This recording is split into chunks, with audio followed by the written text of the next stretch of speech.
I'm Jason Klom, and this is the Comedy on Vinyl podcast.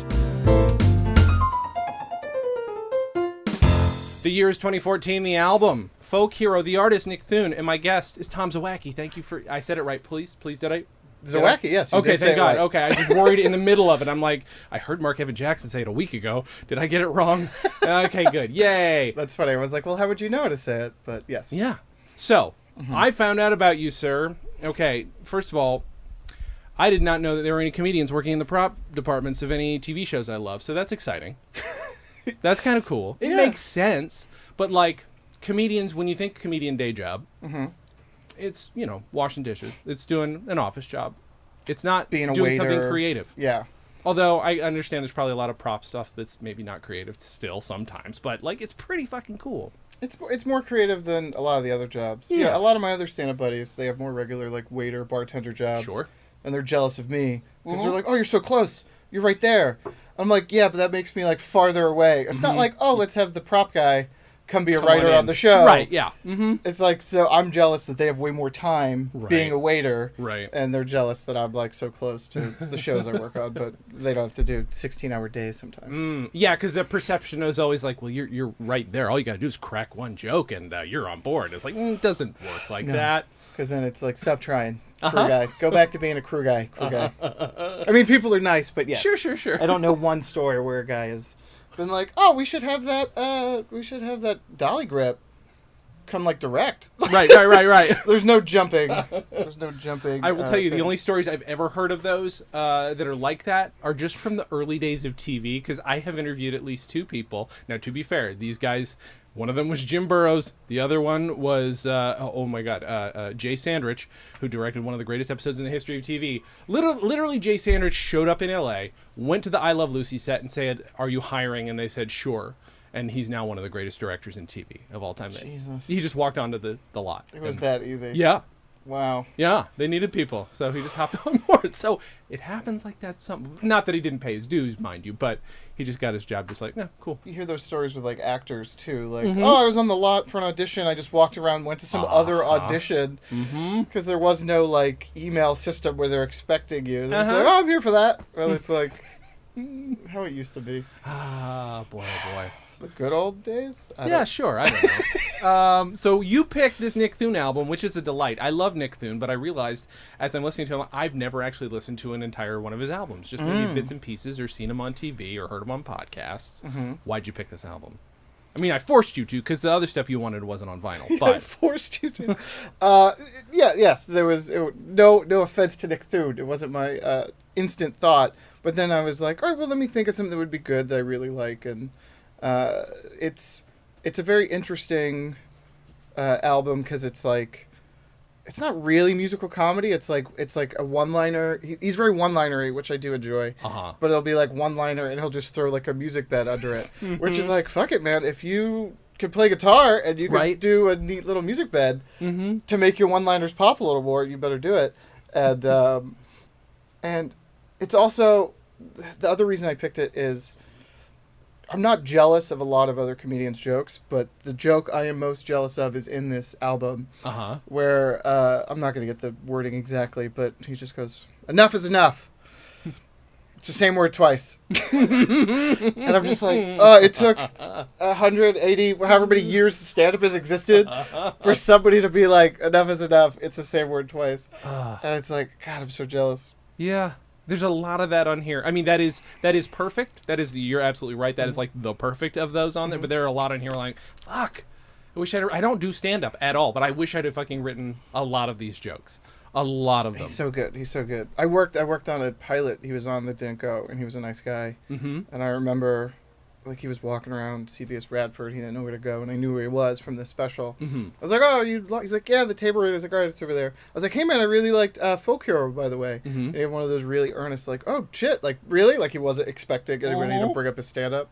And I was like, yeah, I love that thing where you're like talking about the sign language lady. He's like, I don't know, I guess he's just checking out the stool now.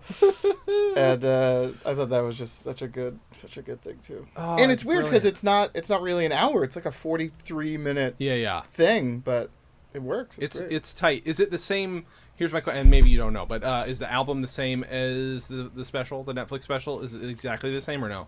I don't know. You don't have to know. It's okay because there's always a chance it's totally different. That's true. I guess I'm talking about the visual album. Mm-hmm.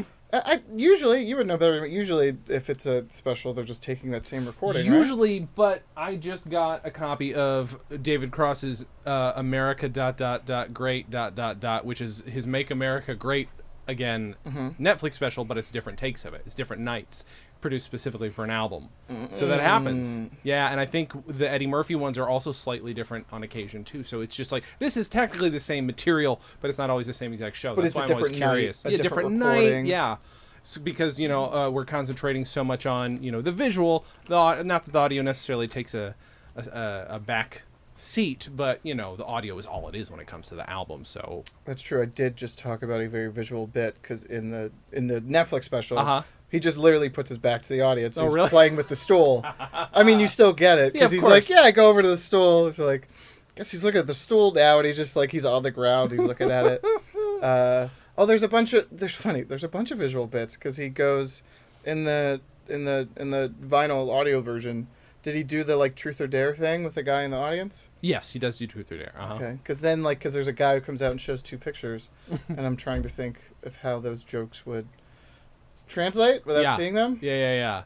But yeah. Wait, what is it? See, now here's the problem. Now I'm now realizing I'm gonna have to look something up in the middle of the show, which is totally seems rude, but I'm now realizing my buddy Peter is in at least one of his specials because he's a good friend of Nick Thune, and so now I'm gonna have to look this up as we talk. I'm gonna have to pretend like we're talking about something else, but I'm not. This doesn't seem rude. This seems necessary. Okay, good. I want all this kept in. Okay, good. Well, we never cut anything out. I'm going literally on record. Don't edit this. Don't edit this at all.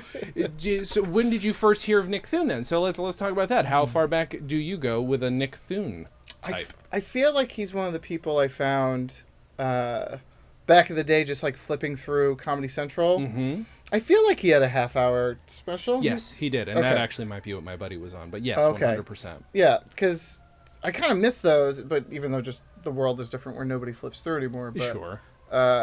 Like the first time I saw Patton or Todd Barry, I was just flipping through, and I'm like, oh, whose half hour is this? Yeah. The first time I saw Joe Mandy, he had a half-hour special, and he's a writer on like 3 or 4 of the shows I've worked on.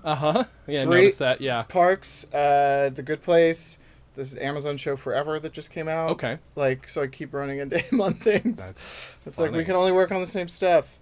I worked on Kroll Show a little bit. I think he wrote for that. Oh, okay. I just kind of day played over there. You follow Mantzoukas a little bit too. I noticed you're on a few Mantzoukas. It's that Mike Schur like universe family. Yeah, Mantzoukas has done all 3. He's great, comedy god. Of course. Oh, Mantzoukas. He was fun on set. I can only imagine. If we could deviate, no, you can cut this because it's your show. No, go ahead. When he, for the Good Place fans, when he first came on as Derek, so as a prop guy, sometimes I'll fill in for the prop person above me who actually like will hand the actors props. Yes. But with Janet, stuff has to appear, and that's literally just like us laying on the ground and like kind of giving it to her behind her back. Sure. It's very low tech. It's like they'll cut that like pause out, but like we're right there, so she's not like stepping out of frame. Love it. And so when I think it's Derek's first episode where he holds up that sign, he's like, I can't stop saying Jason. So I'm just laying on the ground waiting for the moment to hand him that sign so he can grab it. But he keeps improvising because Mantzoukas is improv god. And I don't think it's in there because his name's like Derek Hofstetler. And he keeps coming up with other names. And at one point, he goes, Derek Hofstetler, D.D. Esquire, dentist and a lawyer. And I lost my shit. And the sound guy after that take, he's like, can you take your keys off? Because I'm laying on the ground and just my, like, holding my body, laughter, shaking, was making my keys on my belt shake. I was like, no, totally. I get it. And I threw them away. That's a dumb Good Place story. That's amazing. That is. It's fucking fantastic for me. Jason Mantzoukas, I will tell you, he, in terms of voices, is the one that got away. I cannot do the impression. I have tried for so long, but I think there's you have to have you have to have that. I just Nobody can't really do does it. a Mantzoukas impression. I've been trying for a long time. I love his voice. It's singular. It's a weird part of Boston because it's not a typical Boston accent. It's not, no. It throws me. But Are you a Boston guy? no, not at all. No, But I'm you're- from are upstate you- New York. That is a voice. I'm a voice guy, and that's a voice I've wanted to do for a long. Are Just you an can't peg it. impressionist? Not like on stage, but well, no, that's a lie. Yes, on stage, just not as a stand-up. But Yeah, yes, okay. yeah, I do a show each month where most of the time I end up doing an impression of somebody from an 80s or 90s movie. Like I've been pretty Marty McFly. I've been, although Scott Pilgrim was Built not in a the time 90s. machine. I love it so much. don't It's really my do favorite thing to do. impressions. That's fine. You didn't say you did. So I used to do Hedberg back in the day. really, Just because it was like easy, I thought. Mm-hmm. But I'm not gonna do it now. It's been like 15 years since I tried and to to do be it. fair, a solid Hedberg has got to have a visual element to it also. Like, But it's a lot of that cadence because you would Yes. pause. Fuck it, I'll try. Do what it. was it like?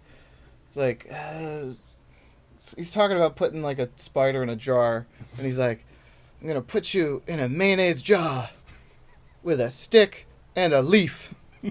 To recreate what you're used to, or something. It's like all those pauses where I would want to just say that like whole sentence. But he's a genius because he got like 3 laughs where it should have just been like Right. 1 laugh at the end of the sentence. Oh, he there's paused. so much of that with like. I mean, Nick Thune doesn't do exactly that, but he. Yes, good host. Bring us back. Yeah, no, I rarely do. This is a fucking landmark episode.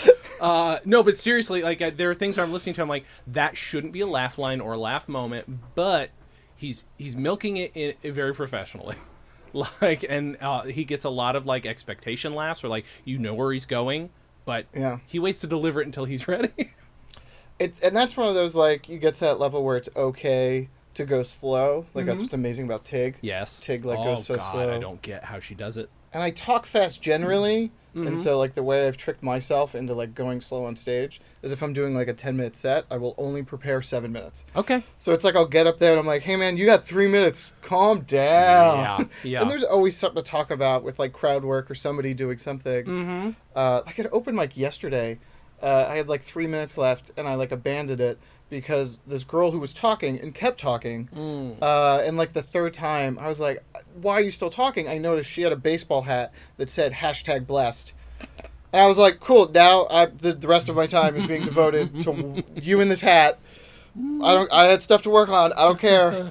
You saw that hat, you put it on, you're like, this is a good idea. I'm going to go to a place where there's comedy." And like just the joke of #blessed became hacky like 8 seconds after everybody started making it. Uh-huh. And so just like, I was like, "How old are you?" And I was like, "No matter what age you say, that's too old for that hat." Yeah, so that's how I trick Sometimes myself. life interferes with comedy. But he's great. He's great with that. Going back to I wish Mantzoukas would do stand-up. There's like not many improvisers that I Right. think would be great, because usually when you see an improviser do stand-up, they're Sure. just doing one-person improv. Yeah. But he's just he's so good. Like seeing him in interviews. I'm gonna circle this back to his accent. Yeah. Like the Pete Holmes show, which I enjoyed. Uh-huh. Obviously, it's not around anymore. Oh, his talk show. His talk show. Yeah, I enjoyed it too. It was All the good. clips are still up because he would just have friends on. They're not promoting anything, and he would just he would always joke, "All right, let's go to a break," and be like, "You can't do that. 'Cause that's a real thing." But he had Mantzoukas on talking about the Boston accent, and he gave his like trick for saying it. He's like, "There's 2 words. If you say this word, it'll get you into it." What was it? It was like burglar and smuggler. He's like, if you just say those 2 words, it'll like help get you into the accent or something. And I always That's thought that was good. hilarious. I just want to know I very much want to know what his actual accent is. Could just be years in New York, just developed away from a Boston accent. I know some LA people who are Bostonians and they've become its own weird thing. This is not accent talk. I apologize. I don't know where that came from. Long story short, I love is Jason interesting. Mantzoukas. That's all I'm saying. Yeah, I he was Boston. He's a New York guy. He's been on here. He's Derek. Accents fade. I'm from New York, and I have no accent anymore. Really? What, city or upstate? City. I was born in Brooklyn, lived in Queens. We were 7. We moved. But so I went back a lot until I was like 15. Mm-hmm. But every once in a while, if I get really tired, or like sometimes if I'm drunk, but my girlfriend, she'll still be like, "What? What'd you say?" We were FaceTiming with my parents once, and I was like, "No, Dad, I don't want to do that." And she was like, "Do that." That was one. That doesn't usually get called out. What gets called out usually? I don't say with. Apparently, people always point out I say wit. Really? You want to come with me? We're going over there. Okay. Yeah. Like little words just like stuck. Mm-hmm. This is Accent Talk with Jason It and Tom. really is. Boy, oh boy. Because now I don't think I've ever fallen back on my upstate accent, which is, and I know I have it because I have years of tape of me having one. But yeah, it's You get to watch it fade in Yeah. semi-real time. Yeah, it's nice. I mean, I did it on purpose, but yeah, I did not want that. There's no pride. You can have pride in a New York accent, like a city accent. You can't have pride in an upstate New York accent. Remind me on the difference right now, because I'm... Upstate New York is country. Like, it's hick. It's like, not to say everybody is a hick, but it's a hick accent. Like, I seen you up to the Walmart. That is how people speak. Where I'm from. I seen you up to the Walmart. It's very much, yeah. Y'all fixing to go to that Walmart? Yeah, almost that bad. How much is the meth? I don't know how you would actually say how much is the meth in the accent. I've lost it, like I said. So, Nick Thune. Let's talk about his accent. Let's talk about Nick Thune's accent. His Seattle crazy accent. Seattle accent. Holy shit, that dumb Nirvana joke is also a brilliant joke. I'm gonna make. How does he? Did you have it in your head, the exact wording? Because that's the problem. As you were saying it, yes. Yeah, I so don't you just remember lost the it. exact wording. It doesn't matter. Hey guys, listen to Folk Hero and fast forward / real time get to his Nirvana joke. We're just going to ruin them. That's the problem with one-liners. Unless you know the exact wording of them, you can't explain them to people. Which is, I think, why Mitch Hedberg caught on, because I feel like they were just infinitely adaptable for people. They're just like, or Stephen Wright. Stephen Wright has the same. Stephen Wright. Holy I have shit. a pony. 25 years later, I still have a pony. Was the name of his 2 comedy albums. So good. But Mitch Hedberg famously, his Comedy Central special, went horribly or something. Yeah. You know this, you're a comedy guy. But yeah, I don't know if the world knows, and they basically had to edit that thing together to get it, because he keeps commenting on it. It just didn't go well. Because he's one of those comics, you need the right audience. Yeah. You can't just show up and be like, hey man, you're gonna love this no matter who you are. And only the right audience is going to react well to a "that didn't go well" joke, because sometimes that didn't go well, and nobody gives a shit that you're acknowledging it. Yeah. And even 15 years ago, I feel like the world wasn't as as trained or as smart when it comes to stand up. Now it'd be like, oh, okay, this guy's different. But you sit down and you're like, where's my Seinfeld? Yep. Why aren't you talking about some stuff that's relatable? Right. Why are you being stoned talking about your roundabout AIDS test or whatever? I wonder where if the new Mitch Hedberg came around today, and I sat and watched him, I wonder if I'd appreciate it, or if I'd be that same dick who's like, I don't know, give me something although Dimitri Martin's a little one-linery Hedbergy for sure. But he's also like Nick Thune with musical stuff and laying down tracks on his one-liners. Mm-hmm. His newer specials is crazy. I have not seen that yet. Overthinker. Mm-hmm. He'll have narration, which is literally just his thoughts. Mm-hmm. Where he'll be like, all right, cool, what should I do now? All right, I'll go to the guitar. And it just cuts. Oh my God. It just cuts to him, and now he has a guitar in his hand. That's hilarious. Or as he's doing one-liner stuff, it'll split the screen and it'll have his drawings. It's just you can't, it's almost boring to have a regular stand-up special. Right. Now it's kind of weird. I very much like the Nick Thune one, though, because it is just him playing guitar and him telling stories that some of which I know are real because he's told on podcasts, very much just he did not go to college, and just telling he mixes this real life shit with just these absurd, that whole bit where he's talking about as a young boy having a crush on another girl and then kind of trying to big brother her little brother. And then he's reading out the letters that he wrote to him that clearly he's just trying to stalk his sister. Yeah. But it's so brilliantly built because I didn't know where it was going at first. I'm like, oh, Jesus Christ. It's it's sad and then it takes a nice turn. Mm-hmm. And I like how he's like, my dad's here. He was too nice of a guy. It's like, fuck you, man. Give me something to rebel against. Kyle Kinane has a joke kind of in the same way where he's like, my parents were too good. I need some demons. I love him so much. I feel like this is your comedy on vinyl podcast, and I keep talking about 1 hour visual specials. That's fine. Well, at least almost every guy you've talked about so far has had a vinyl album released. Mantzoukas is on his 14th. Of course. What would that be? Jesus. Yeah, Jason Mantzoukas, please. If you release, even if it's one-man improv, I'd be happy to watch whatever that is. I'm assuming he hasn't been here on the couch? No. Nor Mark Evan Jackson. I don't think anybody from The Good Place has done that could be wrong. That could be a complete lie. I'm trying to think now. No, I think that's right. I don't think anybody's done it. You can get people. Ted Danson hasn't done it, weirdly. I don't know. Ted Danson's a weirder gad. Mark Evan Jackson would do it. He's such a sweetheart. One of these days. He's a nice guy. That's a guy. There's another voice. You can only do it if you're up close to the mic. I don't have that. He does not look like a man who should have that voice.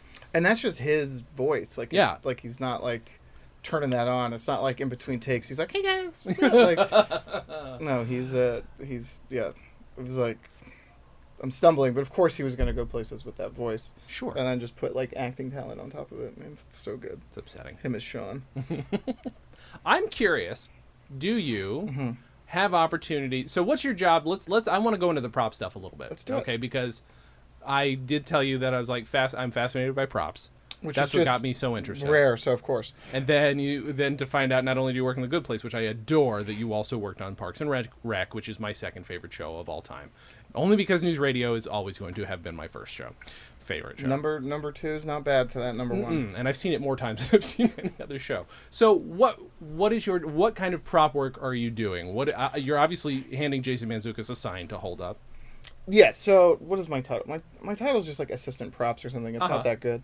So the way it works out is the prop master is the one like in the meetings in the office, like going to like tone meetings and like talking to Mike Schur and like finding out stuff when we need to make like Janet's sinkhole tool or like Janet's magnetic bracelets or something else. Janet, rule of threes in comedy.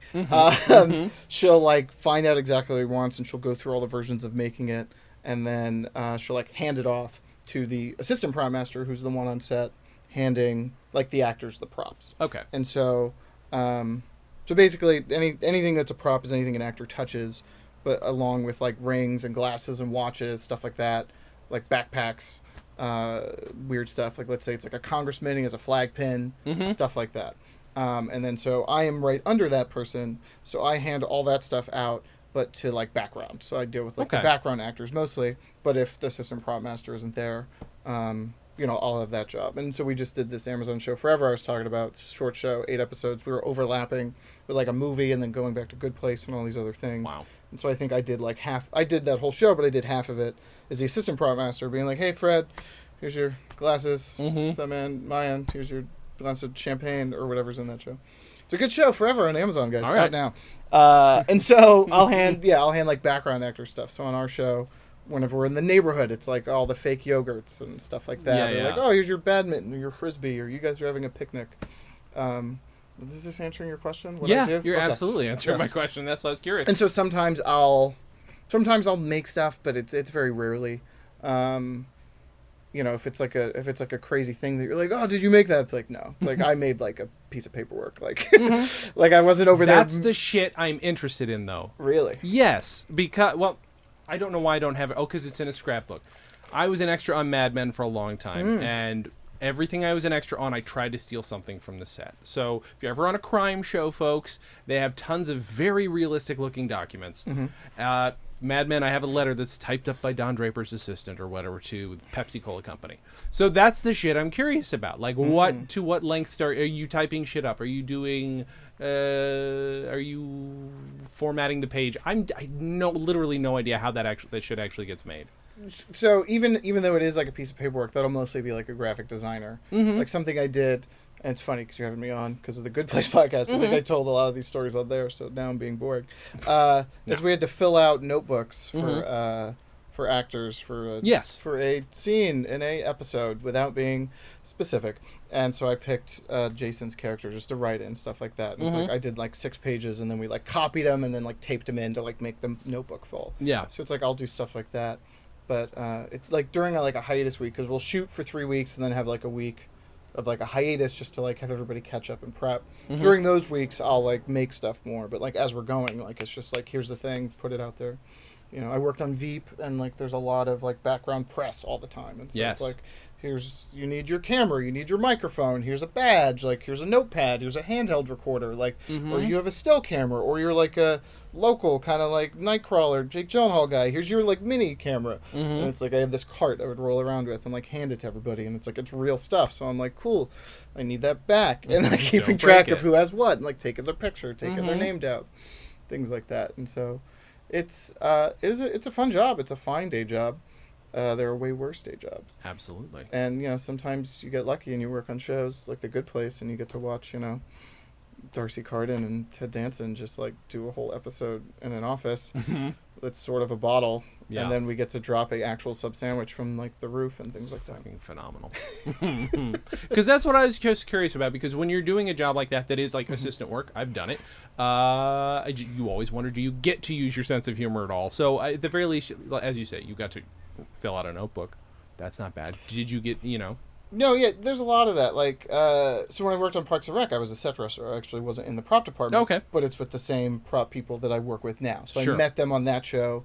You need them in, you could do both jobs because they're similar. Anyway, but on that, there's a lot of offices. And so, like, you'll bring the stuff in, and then the set decorator will be like, all right, everybody just pick a cubicle, kind of make it look lived in, and then move on to another one. And if there's like 3, 4, 5 guys doing that, and we're all like, it'll all mix up to look right. And so I always tried to write jokes on Post-it notes about whatever was going on, like to-do lists, like pick up my kids, call my wife, tell her I'm leaving her, call my side girl, like just like dumb stuff, because I can't just write boring stuff. It's more interesting to keep my brain alive.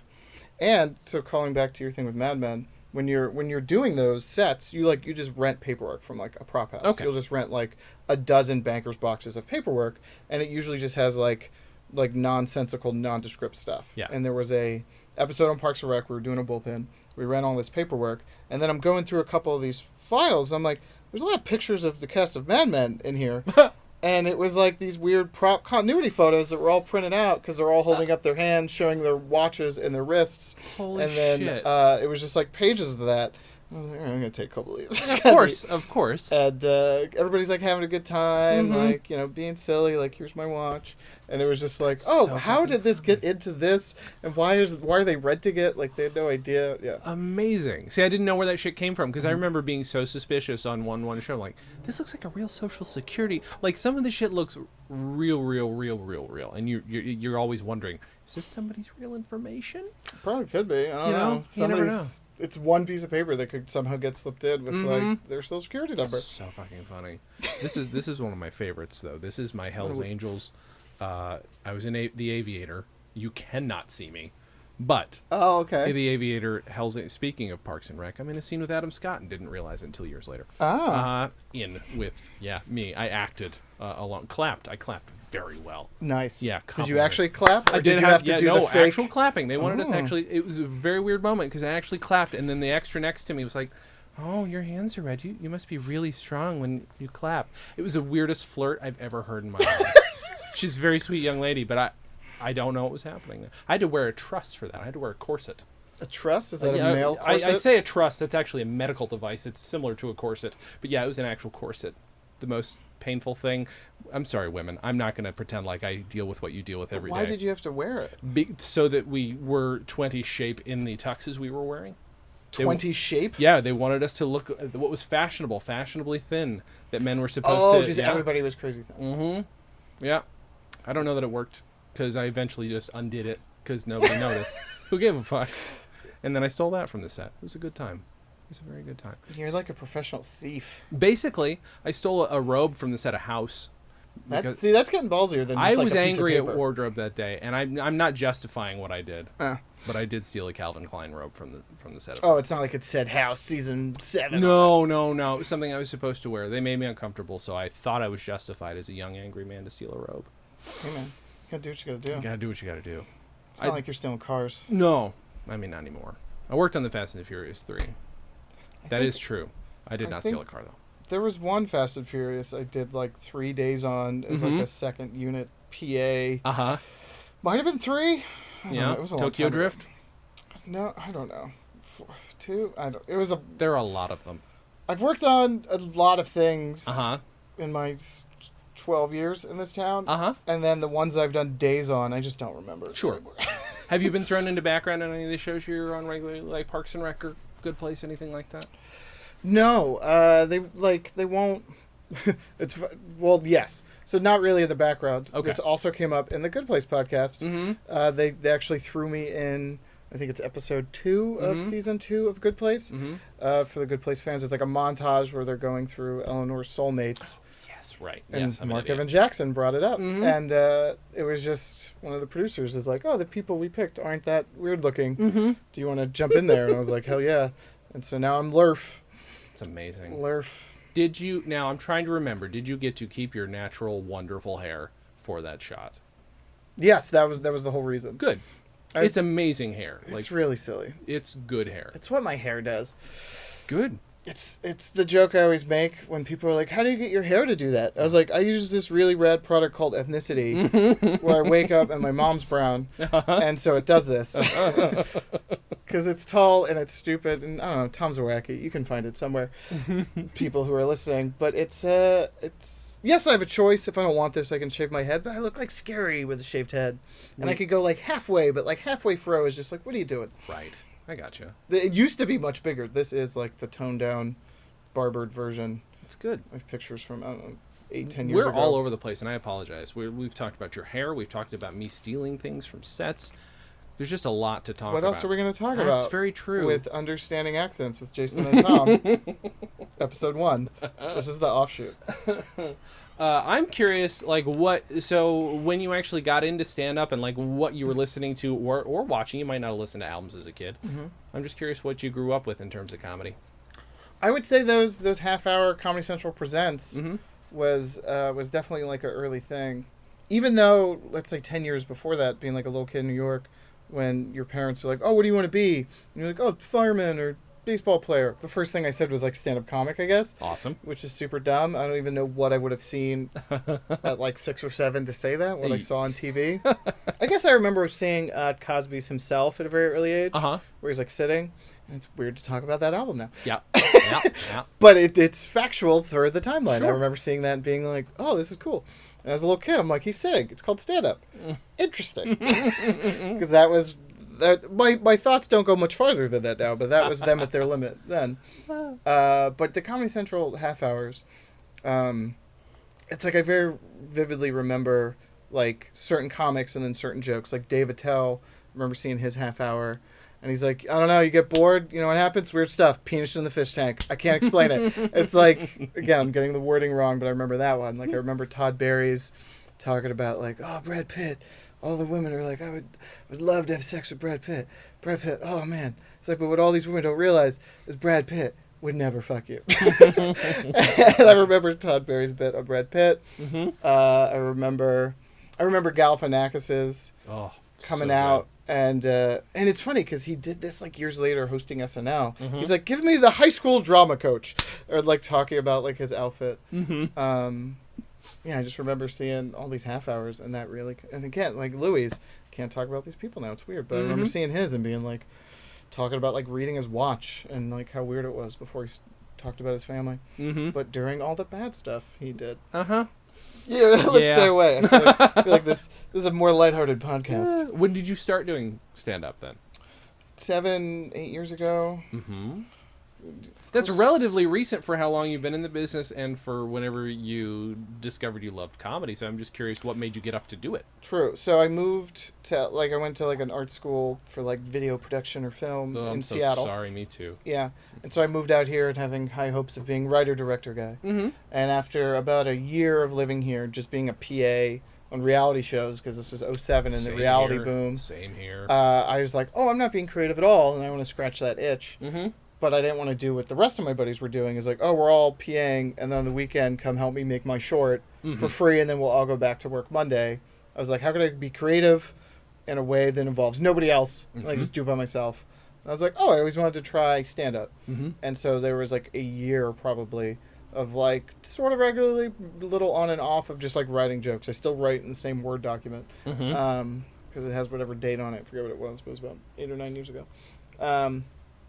And it took about a year for me to get the courage to, like, go to an open mic. Okay. Because I kept just writing. And then I went, not with the, like, intent of going, but I'm like, let me just go. Yeah. Let me just watch. And everybody was garbage. And I was like, oh, I'm at least that bad. Yeah. To a club that's not around anymore. Or it's around, but it's a new building. The Ha-Ha in North Hollywood, they have a new building. Oh, they've moved? I didn't know that. They moved, like, down the street. Okay. To a building that's, like, better and bigger, but still dumb in the way the Ha-Ha is. No offense to the Ha-Ha, but you know what you are. And then that's when it started. So I started going to open mics, and after a bunch of time at open mic, and somebody was like, "Hey, do you want to do a bringer show?" And then just stuff happens. That's awesome. It's all right. I'm still not where I want to be by any means. But, you know, I like to think I'm in that nice window where I'm good, but nobody knows who I am yet. Like, I've asked to, like, other guys I know who book shows. I'm like, hey, can I go on that show? And they're like, oh, no, you're totally funny enough, but nobody knows who you are. Yeah. And it's like, oh, that seems so backwards. But in this current, like, used to be like, oh, you're funny, just do the stand-up show, and then things happen. Sure. But it's like, where are your handful of, like, acting credits on New Girl and Fresh Off the Boat? And then you can come be on my show. Sure. It's so weird. It's like, oh, just being good at stand-up isn't enough. Bringing it back to Hedberg. It's like, oh, can you write? Write me a script. Yeah. It's like, you do all this work to get good at this thing, and they're like, cool, man, what else? What else you got, dude? What's that? What else is in that bag of tricks? You tell them jokes good and your hair's stupid, but that ain't enough. Can you recite these words? Can you sound like another person? I don't know, kind of. I'll still sound like Tom. It can't be like a historical character. I can do a redneck accent. Y'all fixing to go to that Walmart upstate? Well done. That's good.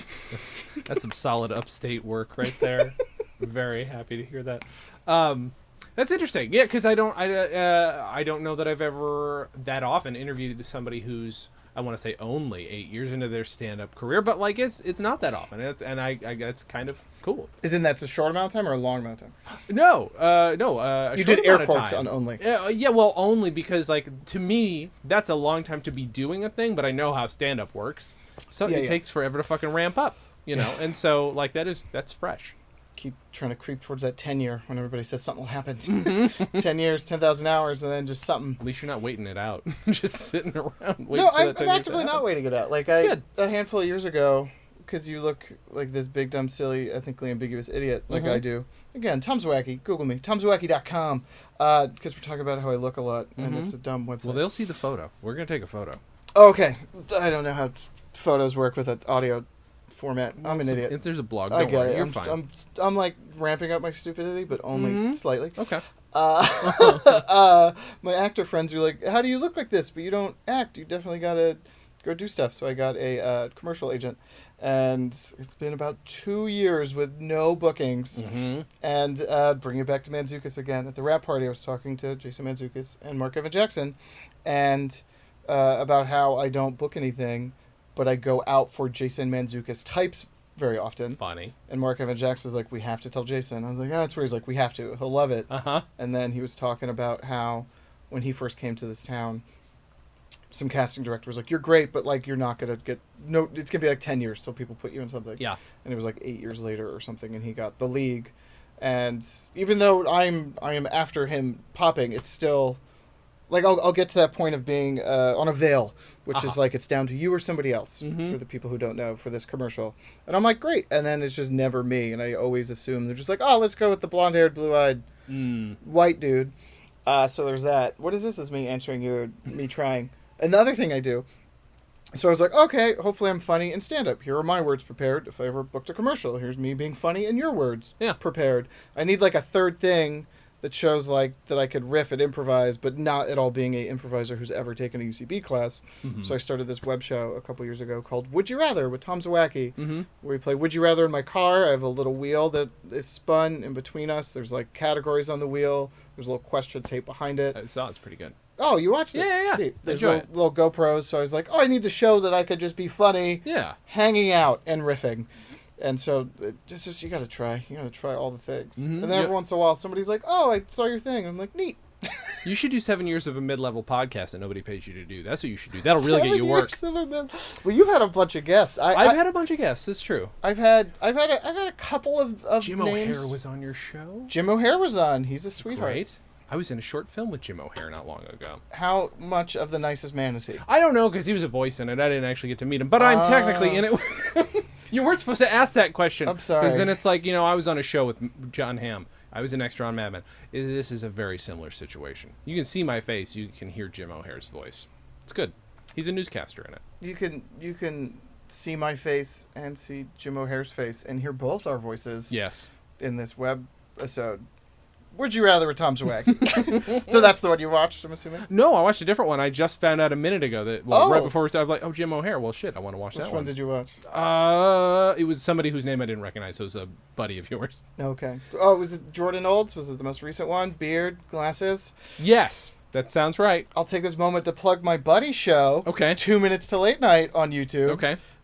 He hosts a metal themed talk show where he plays a undead talk show host called Arsenio Hall, and it's amazing. And it's 2 Minutes to Late Night on YouTube. Jordan, this is for you, buddy. It's a good thing. That is awesome. But he came on my thing. I had Lynn Shelton, director Lynn Shelton, who was one of my teachers in Seattle. And then we re-met on The Good Place season 1. She was directing an episode. That's amazing. And I was like, oh, hey, from school. And she was like, what? And then she came on my thing. That's awesome. I feel like you ask questions and then 20 minutes later I'm done answering them. So by the time I'm ramping down my talking with my dumb voice and my words, I'm like, what are we doing? What was he asking? And Don't then worry. I pause, and then you're just like such a good host, and you're like, another thing. No, not at all. Believe me. This is a good day for me. This is the best I've ever been. I feel like this isn't a bad episode, but it's not at all the show that you usually do. Is that fair? No, it is, because that's the thing is we get derailed, and I'm bad at re-railing, if that's a word. Okay. Putting back on rails said train. So Nick Thune. God damn it. It's such a good album, though. Because I don't want to, that's the other thing, is I don't want to undersell it. So I want to make sure that the people who were here to listen to us talk about Nick Thune understand, A, it's a very good album. B, that is like the style. Like, it's music underneath it. At no point does he actually sing. He does say, I'm going to do a song. And he kind of does one. Where he's, yeah. How does he set it up? This is the problem. Like, trying to sell somebody else's work when it's that simple. It's a song for a dog, and it's just him playing, and then you realize it's just him whistling, and this very sweet whistle is him whistling for a fucking dog. Yeah. And at the end of it, he just says, "Here, girl."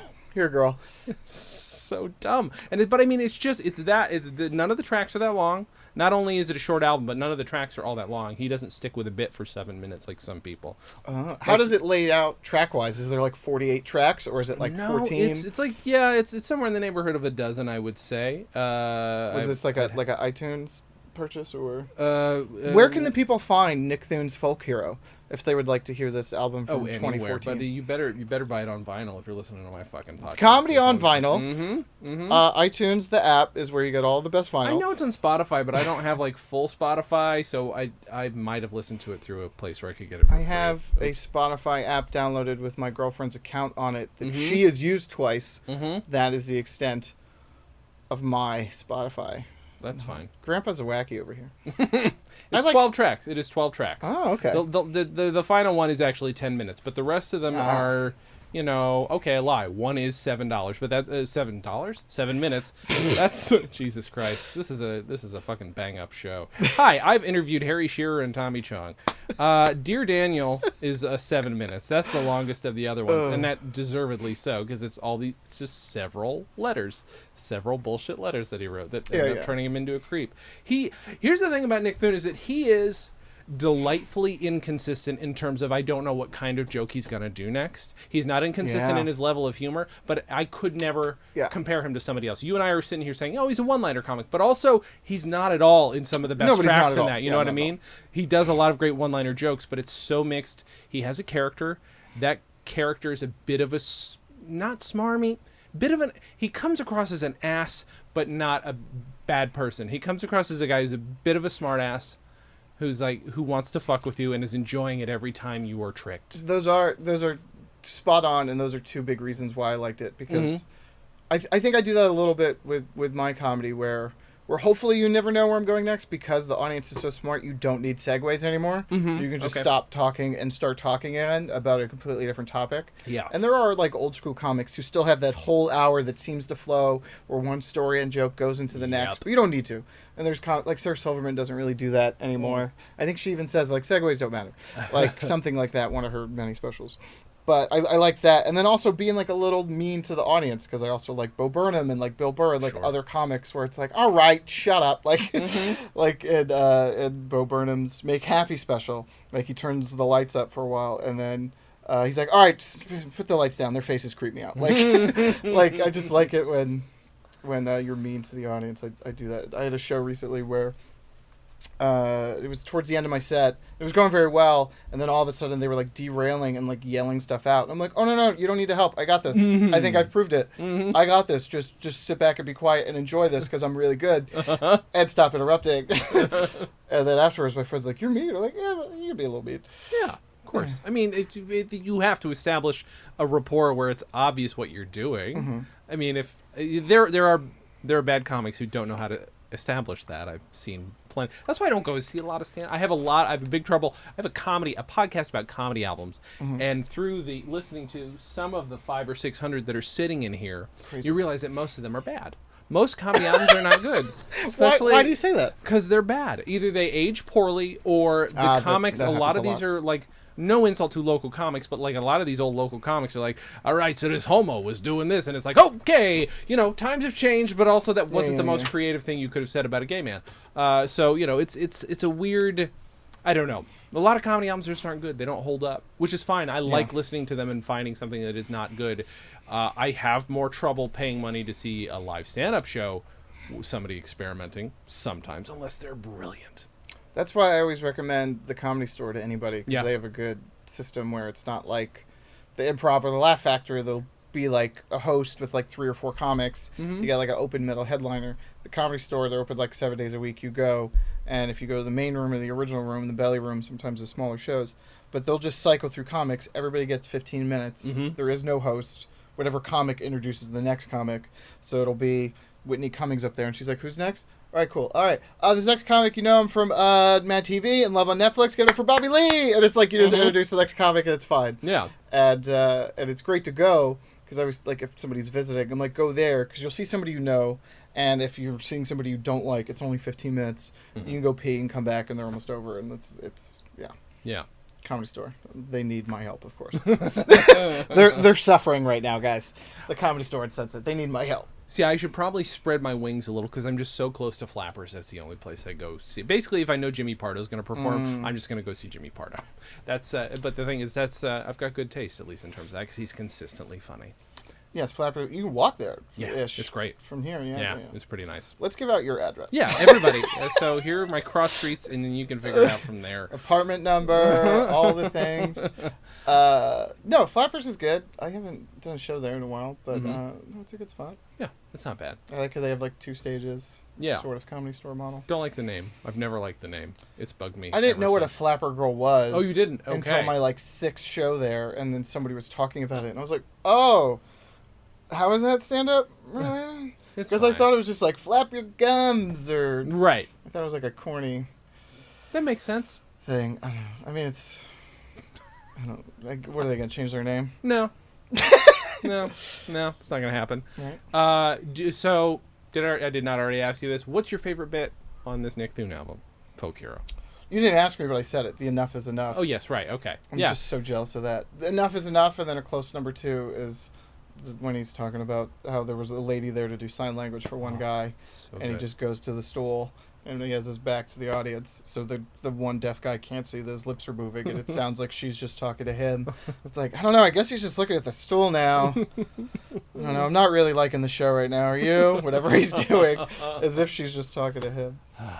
That's a brilliant bit. Which is like a newer thing. I've heard other comics talk about it, where they have like somebody there to do sign language, and they're just on the stage, with you, and it's got to be distracting. It's so weird because I listened to a podcast earlier to this week, at least, where I heard somebody talk about that exact same phenomenon, not doing a bit about it, but talking about that and the delay and the weird. It was Graham Clark on Stop Podcasting Yourself. He had the same thing, just a weird delay, just a couple seconds delay, but you're like, wait, where the fuck? I don't know where they're laughing.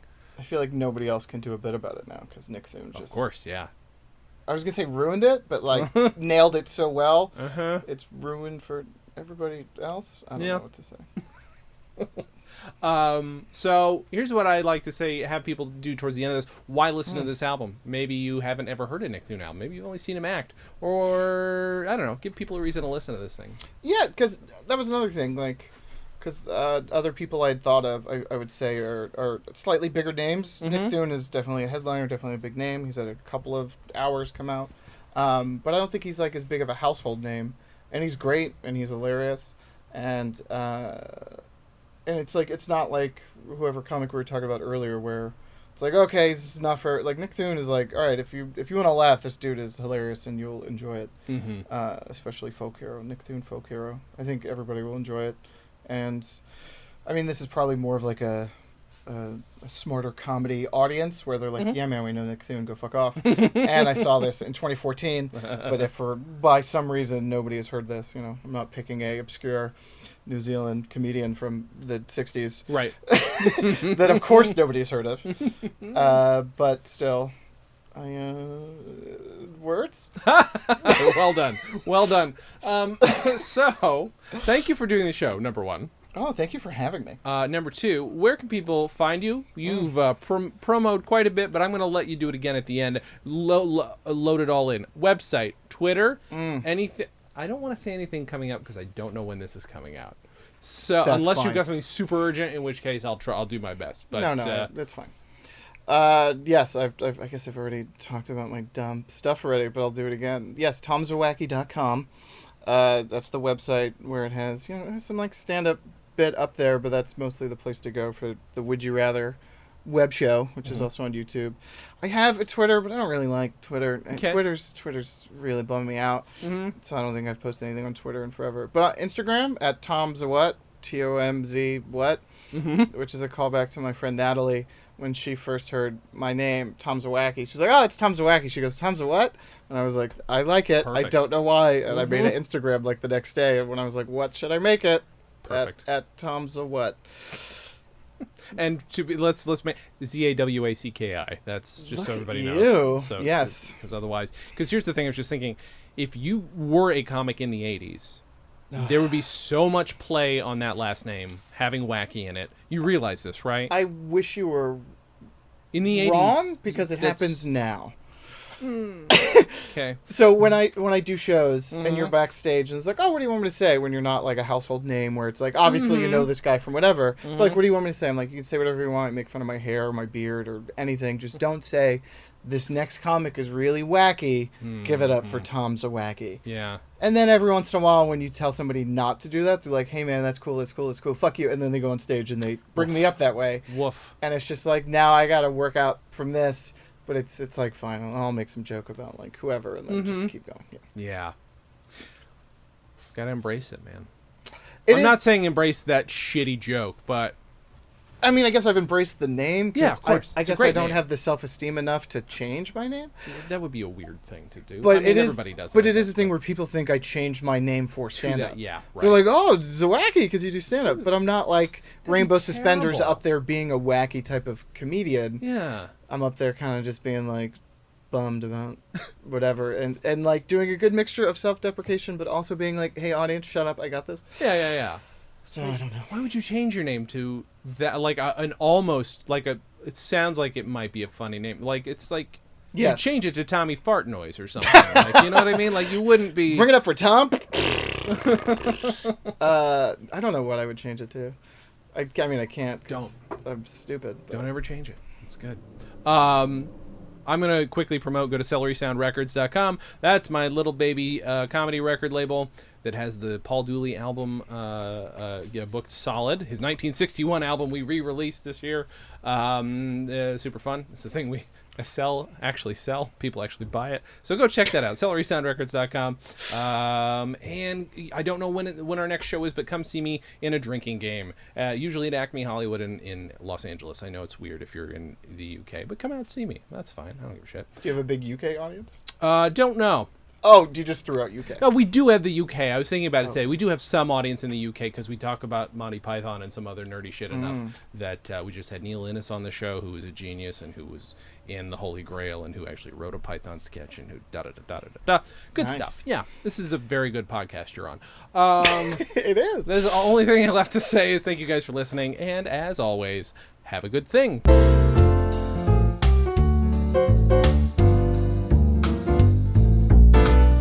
Comedy on Vinyl is a production of StolenDress Entertainment. It is produced by Mike Worden and is hosted and edited by Jason Klom. Our theme song was composed and performed by Richard Levinson. You can email us at podcast@comedyonvinyl.com. You can also send snail mail to StolenDress Entertainment, P.O. Box 805, Burbank, California, 91503. Subscribe to Comedy on Vinyl on Apple Podcasts, Google Podcasts, and anywhere else you can find podcasts. Give us a 5-star rating and write us a review.